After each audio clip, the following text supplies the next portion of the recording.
Good afternoon.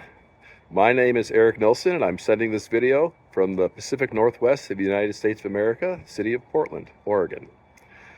This enduring principle that I've been charged with sharing about is the sacredness of creation. And so let's consider, how does embodying the sacredness of creation bring hope to today's world? I have a scripture I'd like to share with you, a new scripture to me that comes from the book of Job in the Old Testament, Job 12, verses 7 through 10.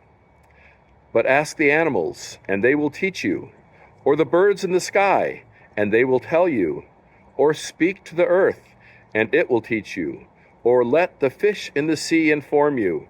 Which of all these does not know that the hand of the Lord has done this?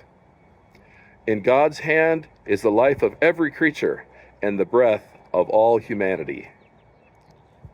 I have a colleague at the college that I teach at who studies the psychology of sustainability and something called embodied ecology. And they have an organizing principle, a concept that fits very well with this scripture.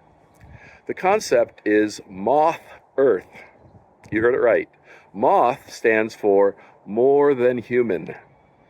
And according to this approach to studying the psychology of sustainability, is this concept that we as humanity are not called to have dominion over the earth, but that we are in relationship with creation. And in that relationship with a more than human creation, we can find fulfillment and strength and a sense of the sacredness of creation. And I think that's a beautiful thing. Just today, which is Earth Day, by the way, happy Earth Day, April 22nd, 2025. I have three experiences that I want to share about how I've experienced the sacredness of creation.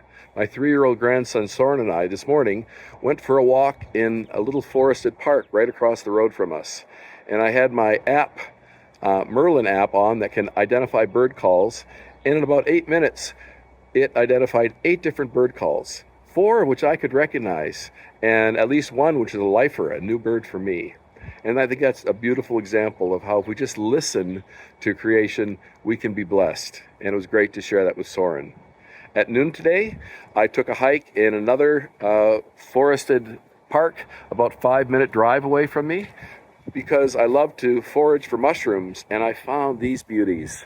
This is the cluster of oyster mushrooms that was on an oak tree, a dead oak tree by the creek, and I'm going to cook them up for dinner tonight. Again, the kind of thrill of discovery and the gift that the earth can bring to us.